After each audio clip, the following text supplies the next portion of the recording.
Hello दोस्तों, हमारे YouTube channel में आप सभी का स्वागत है। इस वीडियो में हम मज़गांव डॉक सी बिल्डर्स स्टॉक के ऊपर डिस्कशन करने वाले हैं। आज के दिन इस शेयर में हमें काफ़ी भयंकर गिरावटें देखने को मिली है। तकरीबन सवा 7% की गिरावट के साथ स्टॉक की क्लोजिंग हुई है। तो सबसे पहले गिरावट के पीछे रीजंस को हम लोग समझते हैं। देखो, कल के दिन कंपनी ने अपने Q4 के नंबर्स को डिस्क्लोज किए थे। नंबर्स की अगर हम बात करें तो कुछ इस प्रकार के नंबर्स रहे हैं। यहाँ पर सेल्स की अगर हम बात करें तो ईयर ऑन ईयर बेसिस पे ओनली 2% की ग्रोथ हुई है। बात करें एबिट की तो एबिट के अंदर ईयर ऑन ईयर बेसिस पे 83% की डिक्लाइन हुई है। नेट प्रॉफिट के अंदर 51% की डिक्लाइन हुई है। उसी प्रकार से ईपीएस के अंदर भी 51% की डिक्लाइन हुई है ईयर ऑन ईयर बेसिस पे।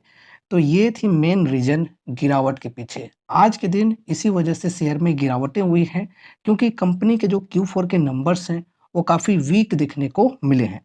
लेकिन जहाँ तक कि अगर हम फुल फाइनेंशियल ईयर के रिजल्ट्स की बात करें, तो रिजल्ट्स हमें ठीक-ठाक देखने को मिले हैं, परफॉर्मेंस अच्छी देखने को मिली है।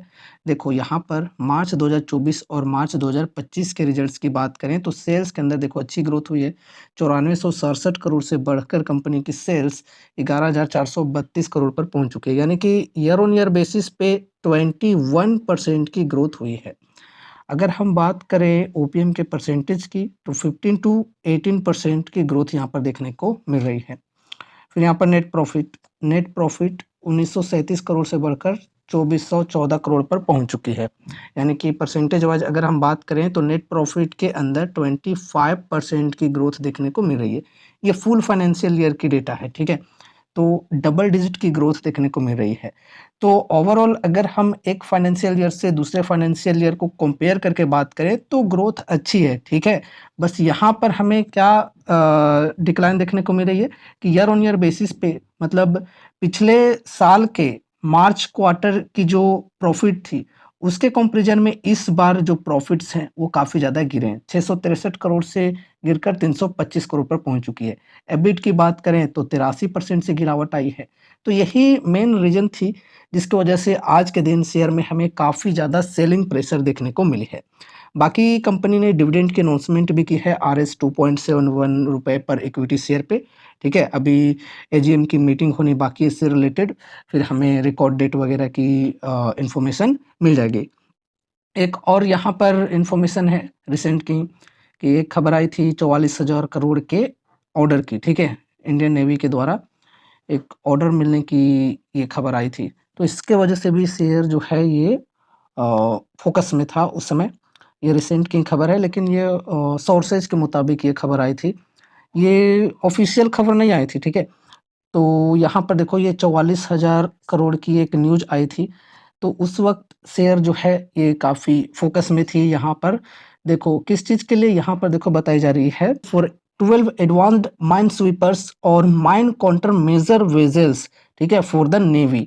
तो इस चीज़ के लिए 44,000 करोड़ की ऑर्डर मिलने वाली है, इस प्रकार की खबर आई थी सोर्सेज के मुताबिक। और इस वजह से ये जो शेयर है ये फ़ोकस में थी, साथ ही साथ जीआरएसी भी फ़ोकस में थी, ठीक है। तो ये खबर है। बाकी लॉन्ग टर्म के हिसाब से जैसा कि मैं पहले कहता था, अभी भी मैं वही कहूँगा कि लॉन्ग टर्म के लिए जो कंपनियाँ बढ़िया हैं, और लॉन्ग टर्म साथ ही साथ शॉर्ट टर्म की भी बात करें तो इन्वेस्टर्स को काफ़ी बेहतरीन रिटर्न्स बनाकर दिए हैं इस शेयर ने। अभी यहाँ पर मार्केट कैप की बात करें तो 1,40,380 करोड़ की मार्केट कैप हो चुकी है। स्टॉक पी 58.2 की, इंडस्ट्री पी 62.7 की है। अगर हम यहाँ पर मीडियन पी की बात करें तो मीडियन पी 16.9 की है। तो मीडियन पी के कंपैरिजन में स्टॉक की जो पी है ये काफ़ी ज़्यादा है। फिर पीज रेशियो 1.52 की है। बाकी यहाँ पर हम फंडामेंटल रेशियोज की बात करें तो ठीक-ठाक देखने को मिल जाता है, आरओसी वगैरह, और फंडामेंटली फाइनेंशियली स्ट्रॉन्ग कंपनी है।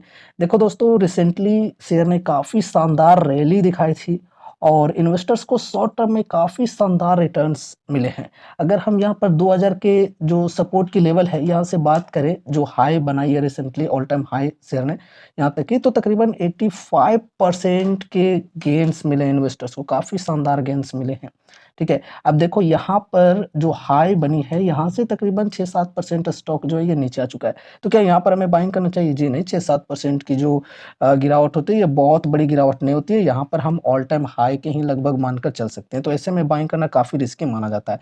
देखो ये तो कोई रिकमेंडेशंस या फिर एडवाइज़री नहीं है। यहाँ पर हम जो भी चीज़ों को डिस्कस कर रहे हैं, वो सिर्फ़ और सिर्फ़ एजुकेशनल पर्पज़ से कर रहे हैं, ठीक है?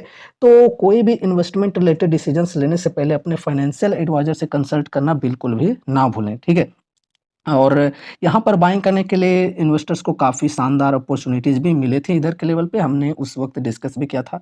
और उस वक़्त इन्वेस्ट करने के बाद अगर अभी तक कोई होल्ड करे होंगे तो अच्छे खासे प्रॉफ़िट्स में होंगे, और यहाँ पर अगर प्रॉफ़िट बुक कर लिए होंगे शॉर्ट टर्म के लिए तो वो भी अच्छी बात होगी, ठीक है?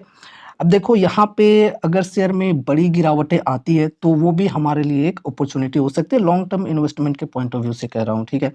और बाकी ऑर्डर बुक वगैरह की जहाँ तक की बात करें तो ऑर्डर बुक कंपनी की काफ़ी स्ट्रॉन्ग है। तकरीबन 32,000 करोड़ की ऑर्डर बुक है। तो स्ट्रॉन्ग ऑर्डर बुक है जो कि हमें विजिबिलिटी देती है स्ट्रॉन्ग रेवेन्यू ग्रोथ की फ्यूचर के लिए, ठीक है? तो अच्छी कंपनी है, बढ़िया कंपनी है, लेकिन इसका मतलब ये नहीं कि आपको मैं कोई रिकमेंडेशंस या फिर एडवाइज़री दे रहा हूँ कि यहाँ पर जाकर आप लोग बाइंग या फिर सेलिंग करो, ठीक है? तो इसलिए कोई भी इन्वेस्टमेंट रिलेटेड डिसीजंस लेने से पहले अपने फाइनेंशियल एडवाइज़र से कंसल्ट ज़रूर से करें। और ये रही हमारी आज की वीडियो। उम्मीद है कि इस वीडियो के माध्यम से आपको कुछ यूज़फुल इन्फॉर्मेशंस मिले होंगे। तो वीडियो को लाइक करके चैनल को सब्सक्राइब कर देना, और मिलते हैं अगले नए वीडियोज़ के साथ। तब तक के लिए बाय बाय।